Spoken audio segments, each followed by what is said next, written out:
Oke. Standby.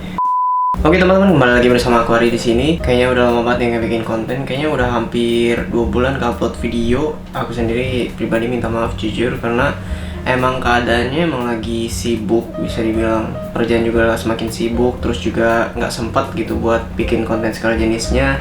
Jadi ya udahlah ya, kita mulai lagi aja dari awal. Jadi di video pembahasan kali ini tuh aku mau membahas tentang bagaimana cara membuat akun rekening BNI. Mulai dari cara bikinnya, apa aja yang harus dibawa, persyaratan-persyaratan lainnya aku bakal jelasin di video ini. Walaupun sebenarnya sih video pembahasan ini tuh mau aku bawain dari 2 bulan yang lalu, cuma baru hari ini aja aku baru sempat bikin. Jadi mohon maaf buat teman-teman kalau misalnya penjelasannya itu kurang detail, ya mohon dimaklumi karena sudah hampir lama banget ya, udah hampir terlupakan sebenarnya. Mudah-mudahan mudah dipahami lah buat kalian semua. Sebelumnya aku mau ngasih pertanyaan dulu nih. Sebenarnya buat apa sih kita bikin akun bank rekening BNI tersebut? Sebenarnya konteksnya bukan tentang bank BNI-nya ya, tapi lebih ke apakah perlu untuk Kensusai atau pemagang itu bikin akun rekening baru. Pasti di antara kalian banyak yang bingung, loh bukannya para pemagang itu udah pada punya akun rekening bank ya yang dibuat oleh Kaisa? Nah, jawaban dari semua pertanyaan itu adalah yaitu untuk menabung uang di Jepang. Well, di video sebelumnya aku udah pernah jelasin ke kalian tentang bagaimana cara mengirim uang dari Jepang ke Indonesia. Nah, tapi apa jadinya nih kalau misalnya pemagang itu nggak mengirimkan uangnya ke Indonesia, melainkan disimpan di Jepang? Untuk menabung uang di Jepang itu nggak boleh kamu simpan di akun rekening bank kamu sendiri. Maksudnya adalah akun rekening yang dibuat oleh Kaisa kepada kamu, rekening yang dipakai untuk menerima gaji, terus kamu nabung di sana itu jangan ya.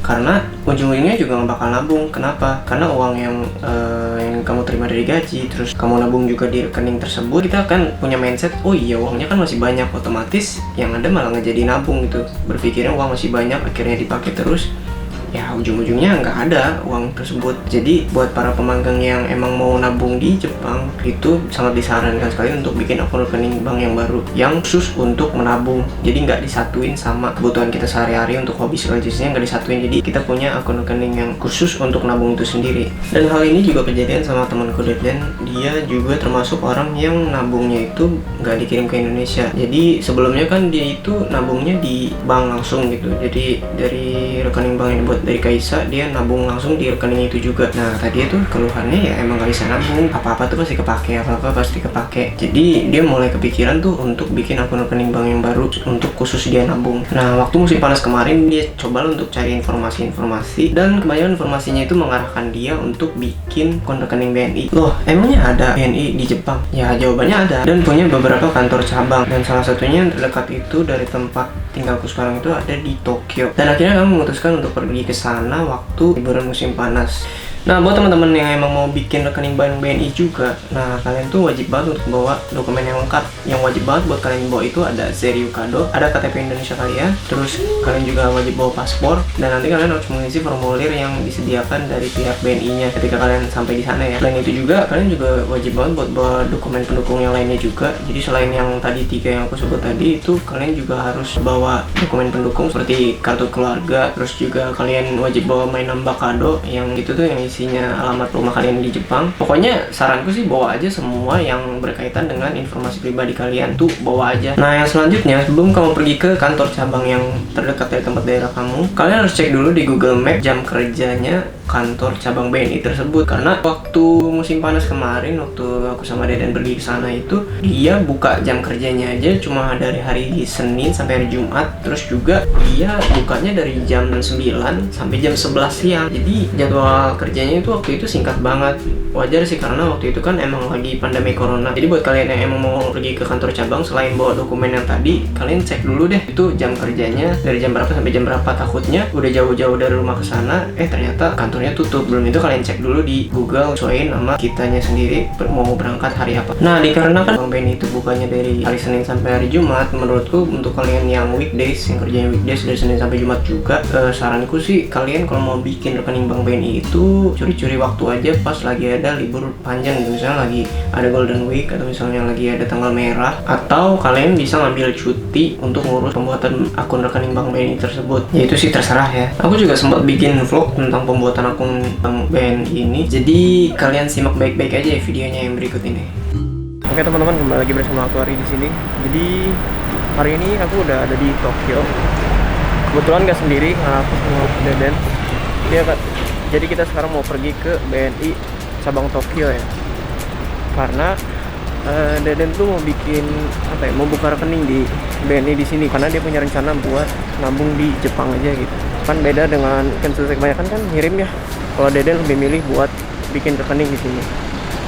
Aku sendiri juga nggak tahu gimana cara bikinnya, jadi ya udah kita lihat aja. Gimana?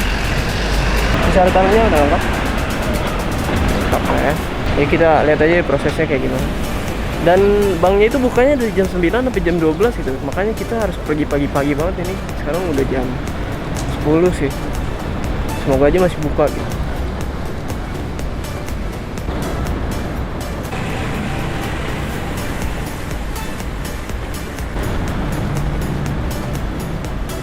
Oke, bentar lagi kita nyampe nih. Jadi lokasinya itu ada di Yurakucho. Kalian bisa searching aja di Google Map. Dan kita juga baru pertama kali sih ke sini. Kayaknya sih tempatnya sih di sini sih.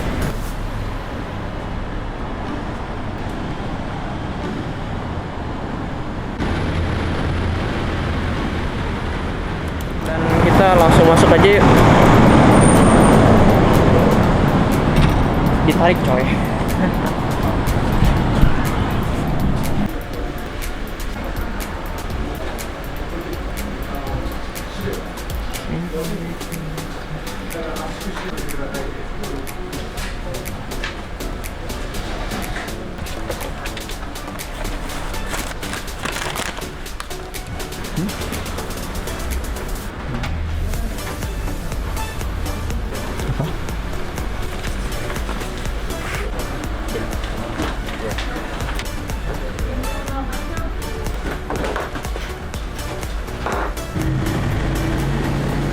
Oke teman-teman, kita udah selesai bikinnya dengan proses yang cukup panjang. Ada sejam tadi di sini? Enggak, 40 menit. 40 menitan ya? Iya. Dan lumayan banyak juga sih yang harus dicantumin gitu. Banyak kan sih data diri, alamat. Jadi kayak gitu prosesnya kira-kira. Dan kalian harus datang pagi-pagi. Kalau bisa tuh datang tuh jam 8 lah dari rumah biar supaya nanti buka gitu. Iya. Biar supaya nyantai ngerjainnya. Kalau kalian datangnya mepet-mepet takutnya mau tutup gitu. Nah, selesailah tahap pengisian formulir dan pengumpulan data di minggu pertama. Jadi selesai mengurus kelengkapan dokumen dan mengisi formulir, yang selanjutnya yang harus kita lakukan adalah menunggu. Dan menunggunya ini sekitar 3 atau 4 minggu. Tunggu sampai si kartu ATM-nya itu jadi. Menunggu email dari pihak BNI kalau seandainya sudah jadi si kartu ATM-nya ini. Nah, nantinya kita akan dipanggil lagi untuk datang ke kantor cabang tersebut. Dan itu kalian harus datang sendiri. Jadi nggak bisa kayak oh ya karena kartunya udah jadi, oh bisa tolong titip pos kayak gitu misalnya. Dan itu tuh nggak bisa ya, karena selain kitanya juga untuk ngambil si kartu ATM-nya ini juga ada informasi yang dari pihak BNI mau disampaikan ke kita. Kitanya harus banget datang ke sana. Well, singkat cerita udah 3 minggu kita balik lagi ke kantor cabang BNI tersebut untuk ngambil kartu ATM-nya.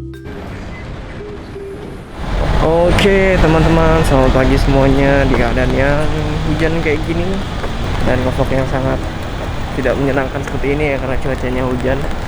Dan sekarang udah masuk minggu ke-4 dan rekening Deden itu udah jadi gitu. Jadi sekarang itu kita mau ngambil buku tabungannya itu.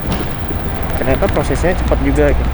Nggak nyampe sebulan lebih sih, bener kata mereka gitu. Jadi sekitar 3 minggu itu udah langsung ada email masuk gitu. Jadi sekarang kita mau ngambil. Gimana? Langsung nabung berapa nih?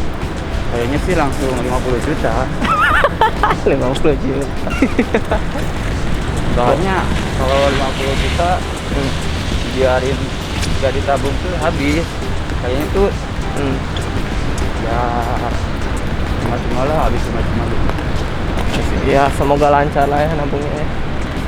Ya pesan buat pekerja-pekerja yang di luar sana. Gimana tuh? Haraplah, pikirkanlah masa depanmu.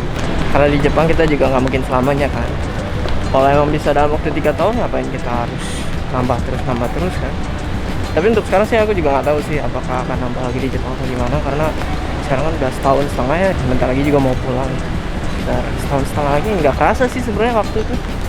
Makanya harus sekarang tuh tahun kedua, sekarang tuh lebih mikir ke aduh nanti ke Indonesia bawa uang berapa, gimana nya.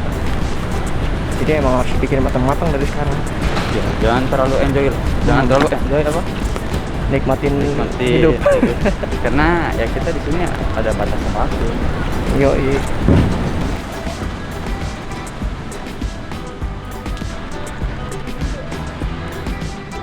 Mau ambil ya? Nonton ya? Ini bawa kartu dari tadi? Bawa. Mau pinjam?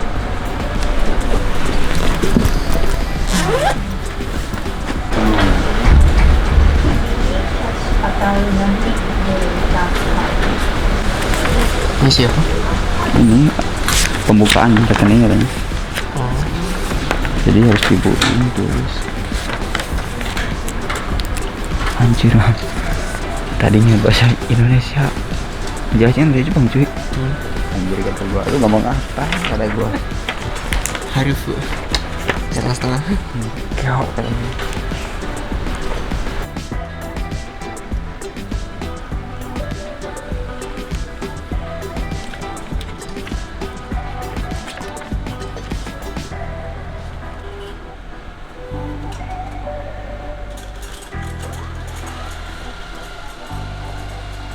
kalau gitu mohon isi tanda tangan atas bawah yang sama. Tanda tangan ya. Terima kasih. Ya. Terus mohon cek nomor kartu dulu sama dengan ini apa enggak? Ya. Udah ya. Sama. Oke. Terus yang bawah nomor rekening juga mohon cek ya sama apa enggak ya. Oke. Oke deh. Kalau Oke. gitu ini untuk alat internet banking token mohon isi nomornya di sini. Sorry ya. Ke atas garisnya nomor rekening ini. Ya. Sorry ya, saya sobek dulu sini. Ya. Mas turun cek dalamnya angkanya jelas apa enggak? Dalamnya ada ya angkanya.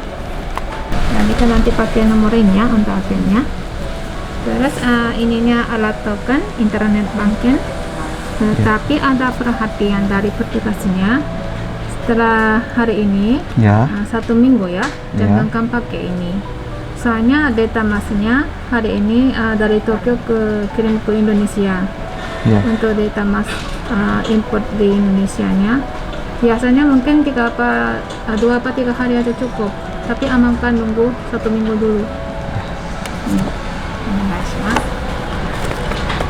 Ininya amplop. Ya. Terus untuk kiriman uangnya masih proses. Ya. Nanti sekalian balik sama kartu Zairi juga ya. Ya. Silakan duduk sebentar lagi. Ya. Tapi kalau kartu ini tuh kita misalkan ke Indonesia nih, bisa dipakai di Indonesia. Bisa. Oh, bisa. Syukur. Ini apa cuy? Dicek nih. Ini nomor token. Akhirnya selesai juga dengan menunggu sangat lama. Harus isi inilah, harus isi itu lah. Ya, tapi cukup puas lah dengan pelayanan. Makasih WNI. Semoga ya nabungnya lancar ya. Ya, sekarang semuanya doain. Semoga lancar. Kita kembali lagi aja ke studio karena sini udah hujan banget nih. Di tahap pembukaan rekening, selesai kita menulis kembali formulir yang diminta oleh pihak BNI, kita akan disuruh untuk mengisi akun rekening BNI kita itu sebesar 5.000 yen. Gunanya untuk apa? Jadi gunanya itu untuk mengecek apakah akun rekening kita itu berfungsi dengan baik atau tidak. Ya walaupun sebenarnya bayarnya nggak 5.000 juga sih, bayarnya 7.000, tapi si 2.000-nya ini digunakan untuk biaya deposit. Jadi lebih jelasnya seperti ini. Sebenarnya buka rekening di Bank BNI itu sama seperti kita mengirim uang ke Indonesia juga. Karena walaupun Bank BNI-nya di Jepang, data-data nasabahnya itu tetap akan dikirim ke kantor pusat yang ada di Indonesia. Makanya setelah kalian mempunyai rekening BNI tersebut, ketika kalian masukkan uang ke sana, tetap ada biaya depositnya. Ya hampir-hampir mirip kayak kirim uang ke Indonesia sih, yang aku jelasin sebelumnya kan harus pakai kartu remit. Jadi ya kartu BNI itu dia emang rekening bank gitu. Tetap gitu kita ngisi uang ke sana, kita bakal kena biaya depositnya juga. Yang kita dapat dari semua proses yang panjang yang kita lalui itu, kita akan dapat dapat kartu ATM-nya, juga kita dapat kayak device kecil gitu, itu yang gunanya untuk mengganti PIN sementara yang diberikan oleh Bank BNI. Dari Bank BNI itu kan pasti udah ada kode PIN-nya yang diselipin di balik amplopnya itu, kalian buka. Nah, kalau kalian mau ganti, kalian pakai device kecil itu untuk mengganti PIN-nya. Oh ya, kabar baiknya dari kalian membuat rekening BNI di Jepang ini, kartu ATM-nya itu tetap bisa dipakai di Indonesia. Jadi kalau setelah kalian pulang ke Indonesia, kartu itu nggak perlu diurus-urus lagi dan bisa langsung dipakai layaknya kartu ATM yang ada di Indonesia seperti biasanya. Lumayan worth it lah ya kalau kita buka rekening walaupun di Jepang dan kita bisa pakai di Indonesia, kan tuh bagus banget ya. Well, kesimpulan dari pembahasan aku kali ini adalah membuka rekening bank baru adalah solusi untuk para pemagang yang emang mau nabung di Jepang. Karena aku yakin banyak banget di antara kalian yang mungkin punya caranya masing-masing untuk manajemen uang itu sendiri. Tapi ya namanya uang kan sensitif. Kalau kamu bisa bertanggung jawab atas uang yang kamu terima selama kamu kerja di Jepang, ya caranya harus dipikirkan dengan bijak gitu. Jangan asal nabung aja gitu, nggak pakai strategi, itu ujung-ujungnya nggak bakal nabung. Tapi aku juga tidak menyalahkan untuk kalian yang emang suka ngirim transfer gitu, suka transfer ke keluarga untuk nabung, itu juga nggak masalah. Intinya semua kembali lagi ke diri masing-masing tentang bagaimana cara memanajemen uang itu sendiri. So, segitu aja pembahasanku kali ini, semoga bermanfaat. Untuk kalian yang suka video ini, jangan lupa untuk klik tombol like-nya, kalian boleh komen juga, dan wajib banget buat subscribe untuk terus mendukung aku dalam membuat konten-konten yang lebih baik lagi ke depannya. So, keep in love and peace. Aishitemasu.